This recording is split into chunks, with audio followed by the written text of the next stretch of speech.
He is one of the most beloved slackers in movie history, a bathrobe-clad, white Russian sipping icon of doing absolutely nothing.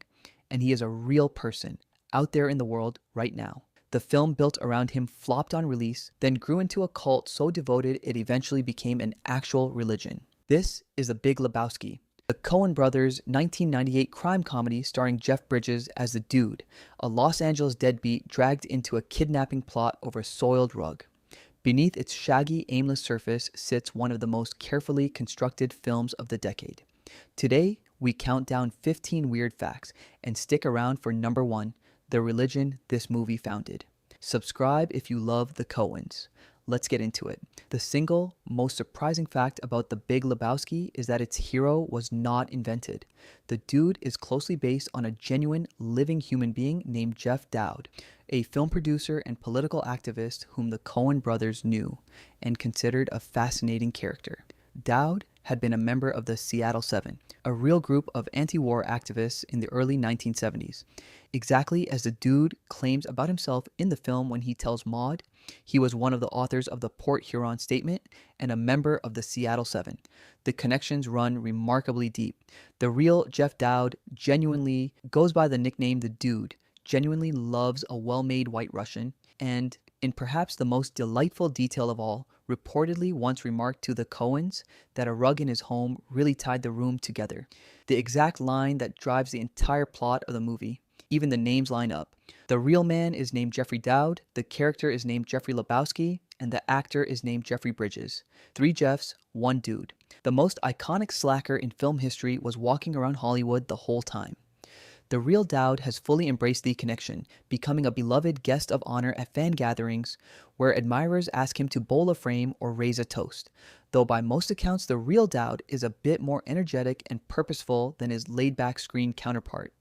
A career activist who used his newfound fame to keep pushing the causes he cared about. The Coens, characteristically, took the essence of a genuine eccentric they admired and distilled it into something even more perfectly, serenely itself. If the Dude was based on a real person, so was his volatile, gun-loving, Vietnam-obsessed best friend, Walter Sobchak, played unforgettably by John Goodman.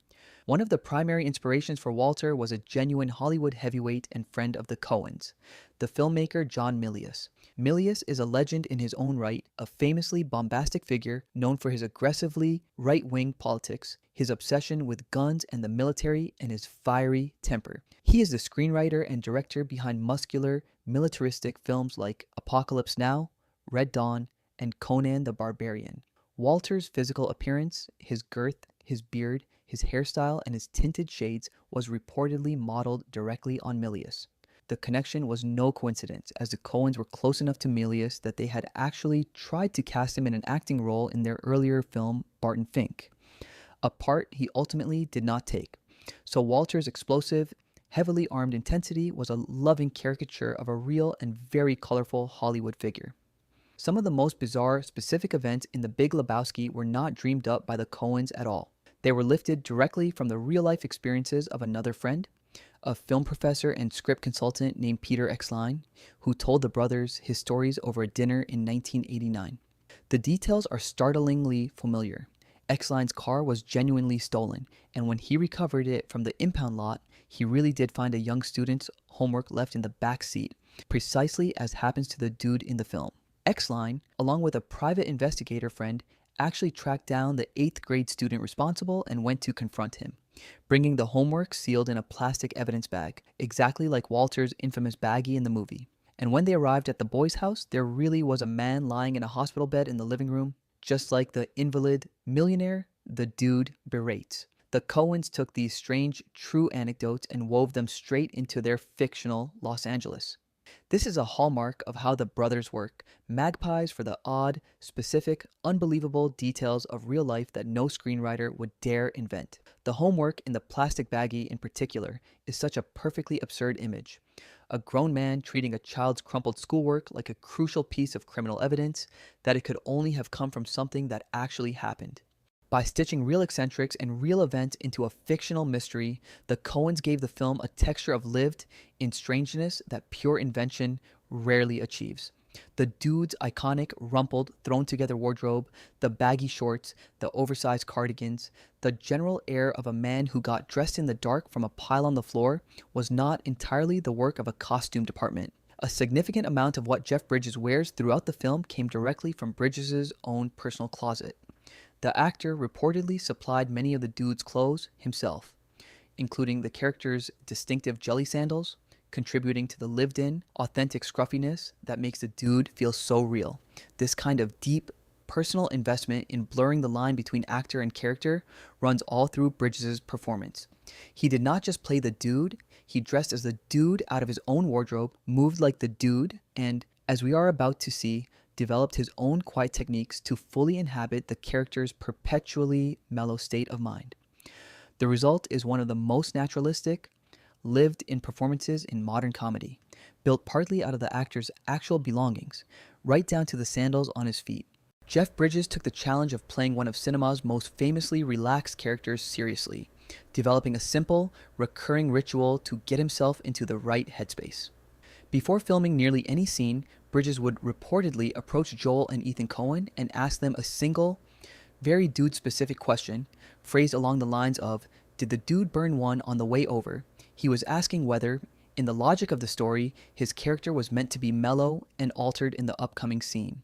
If the Coens confirmed that the Dude was supposed to be in a hazy, relaxed state, Bridges had a clever, low-effort trick to sell the look. Rather than engage in any elaborate method acting, he would simply rub his own knuckles into his eyes just before the cameras rolled, irritating them enough to make them appear red and bloodshot. It was a small, practical piece of craft, and it helped give the Dude that permanently glassy, half-awake quality that became such a defining part of the character. The Dude's signature drink is the White Russian, the creamy cocktail of vodka, coffee liqueur, and cream that he refers to at one point as a Caucasian. It is so central to his character that it has become inseparable from the film's identity, the official beverage of slacking off, and fans with a careful eye and a lot of patience have counted exactly how devoted the Dude is to it.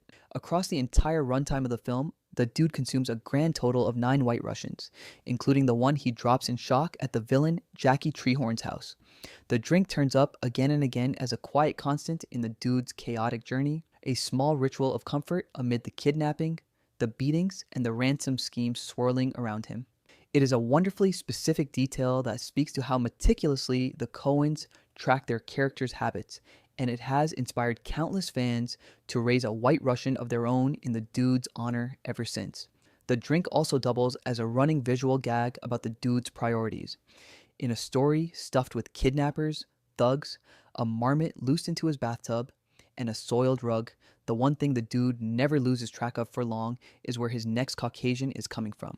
It is the small, unbothered constant that anchors his character, a man who can be assaulted, robbed, and dragged across Los Angeles and still find a moment to mix himself a cocktail. In a deliberate nod to the classic detective films that inspired it, The Big Lebowski keeps its protagonist on screen with remarkable, almost total consistency. The Dude, functioning as the film's befuddled private eye figure, appears in essentially every single scene of the movie, so that the audience only ever learns things at the same moment he does, exactly as in a traditional film noir mystery. The filmmakers were reportedly so committed to this rule that they honored it, even in a scene where the Dude is not actually part of the action. During the sequence where the nihilist villains are sitting in a diner ordering pancakes, with the Dude nowhere in the conversation, eagle-eyed viewers can reportedly spot the van carrying the Dude and Walter driving past in the background of the shot. It is a small, obsessive detail that keeps the Dude technically present in his own story from beginning to end, reinforcing that we are seeing this whole strange world entirely through his perpetually confused eyes. We are halfway through the story, and the strangest facts are still ahead, including the scene shot backwards and the religion this movie created. If you are enjoying this, take a second to hit the like button and subscribe, and drop a comment telling me your favorite Dude line. Alright, back to the alley. One of the funniest sequences in the film comes when Walter, convinced he has outsmarted everyone, hurls a ringer, a briefcase supposedly full of the ransom money, but actually stuffed with his dirty laundry, out of a moving car window. Getting that briefcase to sail through the air in a satisfying, graceful arc turned out to be surprisingly difficult on set. No matter how many times the crew threw the case out of the moving vehicle, they simply could not get it to fly the way they wanted, tumbling awkwardly instead of arcing cleanly. So the Coens came up with an ingenious solution. They filmed the entire action in reverse. A crew member threw the briefcase into the car while a stunt driver drove backward at high speed. And when the resulting footage was flipped and played forward, the case appeared to fly out of the window in a perfect, elegant trajectory. It is a classic piece of practical filmmaking trickery, hiding a clever technical fix inside a moment audiences never suspect was anything but straightforward. Jesus Quintana, the flamboyant, purple-clad, ball-licking bowling rival played by John Turturro, is one of the most unforgettable characters in the entire film despite appearing for only a couple of minutes. And a huge amount of what makes the character so memorable came not from the script but from Turturro himself. Turturro reportedly contributed many of Jesus' most distinctive touches on his own, including the character's elaborate business of polishing and provocatively licking his bowling ball, his hairnet, and the extended pinky nail. He built the outrageous, preening persona out of his own imagination, turning a minor supporting role into a scene-stealing cult icon. Turturro loved the character so much that, more than 2 decades later, he wrote, directed, and starred in an entire spin-off film built around Jesus, released in 2020 as The Jesus Rolls. Few actors ever become so attached to a 2-minute cameo that they eventually build a whole movie around it. But that is exactly the strange devotion Jesus Quintana inspired in the man who created him. Turturro reportedly based some of the character's flamboyant, exaggerated physicality on a real person he had once known, and the Coens, who had seen Turturro do something similar in an earlier stage role, wrote the part specifically to let him run wild. The gamble paid off spectacularly. Despite his tiny screen time, Jesus became one of the film's most quoted and beloved figures, proof that in the Coens world, even the smallest role, in the right hands, can steal the entire picture. The Big Lebowski features some of the most elaborate and surreal dream sequences in the Coens' entire filmography, and one of them contains a genuinely bizarre cameo. During the dude's drug-induced fantasy sequence, a lavish, choreographed, bowling-themed musical dream, the audience is treated to the sight of former Iraqi dictator Saddam Hussein. In the dream, Saddam appears cheerfully working behind a counter at the bowling alley, handing out bowling shoes to the dreaming dude. It is a strange and pointed touch, and it is not random. The film is deliberately set in 1991 against the backdrop of the First Gulf War, and references to that conflict and to President George H.W. Bush thread throughout the movie, most famously in Walters and the dude's echoing of the phrase, "This aggression will not stand." Slipping Saddam Hussein into a hazy bowling fantasy is exactly the kind of odd, politically tinged flourish that gives the film its unique dreamlike texture, blending the geopolitics of its era with the private absurdity of the dude's mind. The dream itself, a lavish production number called Gutterballs, is one of the film's most ambitious sequences, featuring Julianne Moore's Maud in a Viking costume, rows of dancers, and the dude floating between the legs of chorus girls. Eagle-eyed fans have noted that nearly every strange image in the dream is actually pulled from something the dude saw earlier in the film, from the landlord's interpretive dance to a workman's outfit, as though his sleeping mind is simply reshuffling the debris of his very long, very strange day. It is almost impossible to believe today, given the film's colossal cultural footprint, but The Big Lebowski was not a hit when it was first released in 1998. It opened to a modest box office and a distinctly mixed critical reception, with many reviewers at the time baffled by its shaggy, meandering, plot-light structure. It made only a little over $5.5 million on its opening weekend, and was, by conventional Hollywood standards, something of a disappointment. Then something remarkable happened. Over the following years, propelled by home video and an ever-growing army of devoted fans, the film steadily transformed into one of the most beloved cult movies of all time. Its quotable dialogue, its lovable characters, and its laid-back philosophy struck a chord that only deepened with repeat viewings. The devotion grew so intense that it spawned an entire recurring festival called Lebowski Fest, where thousands of fans gather in costume to celebrate the film, bowl, and drink White Russians. A commercial disappointment had become a genuine, self-sustaining phenomenon. Part of the initial struggle was simply bad luck and bad timing. The film had originally been slated for a crowded holiday release before being pushed to March 1998, and audiences arriving expecting another tidy crime thriller in the vein of Fargo were often thrown by its deliberately meandering anticlimactic structure. It took years and the patient rhythms of home video rewatching for viewers to understand that the loose, shaggy quality was the whole point, that the film was never really about solving its mystery at all. Once that clicked, its reputation only ever climbed until it landed on countless lists of the greatest comedies ever made. Here is a fact that reshapes how you think about two Coen Brothers masterpieces. The script for The Big Lebowski was actually written around the same time as their earlier film Barton Fink, quite a while before it was eventually produced. When the Coens were finally ready to make Lebowski, they ran into a scheduling problem because the specific actors they had written the roles for were unavailable. John Goodman was busy filming episodes of the sitcom Roseanne, and Jeff Bridges was occupied making another movie.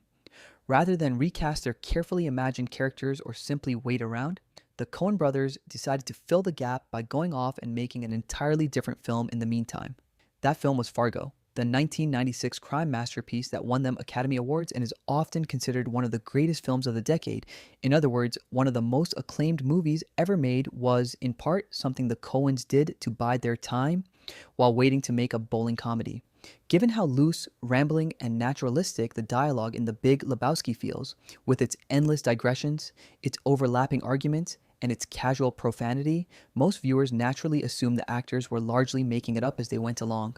The truth is the exact opposite. The Coen brothers are famous for writing extraordinarily precise, tightly controlled scripts, and they expect their actors to deliver the dialogue essentially word for word as written. The film's shambling, improvised feeling is entirely an illusion, a carefully engineered effect achieved through meticulous writing rather than spontaneous invention. In fact, according to John Goodman, one of the only genuinely improvised lines that actually made it into the finished film was the dude describing the millionaire Lebowski as a human paraquat, a reference to a type of herbicide. That is how rare improvisation was on this set. A movie that sounds like it was invented on the spot by a group of friends was in reality one of the most rigorously scripted comedies of its era. That precision extends even to the film's famously salty vocabulary, which is delivered exactly as written on the page. The screenplay's relentless, rhythmic profanity, the word certain expletives repeated a jaw-dropping number of times across the film, is not the actors venting, but the Coens' deliberate, almost musical patterning of language. The word man alone is spoken well over 100 times, most of them by the dude, functioning less as slang than as a kind of verbal tick that defines his entire laid-back cadence. Nothing in the dude's speech is as loose as it sounds.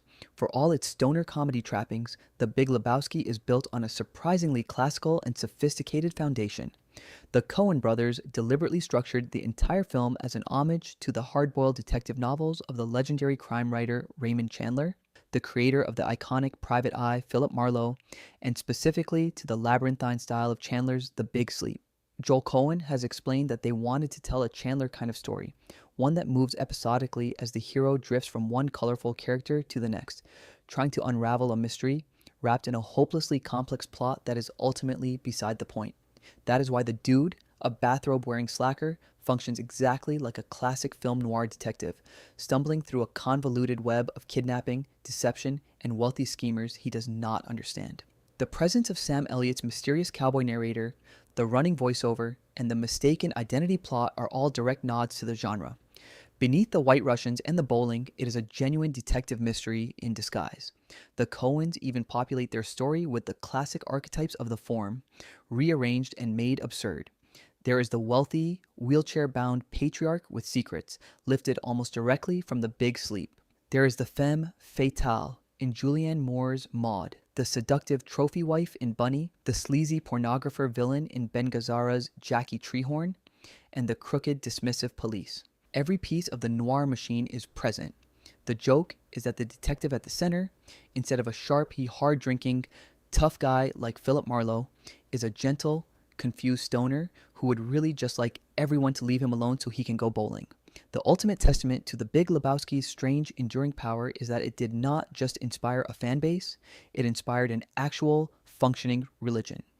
In 2005, a journalist named Oliver Benjamin founded Dudeism, also known as the Church of the Latter-day Dude, a faith built around the laid-back, take-it-easy philosophy embodied by the dude.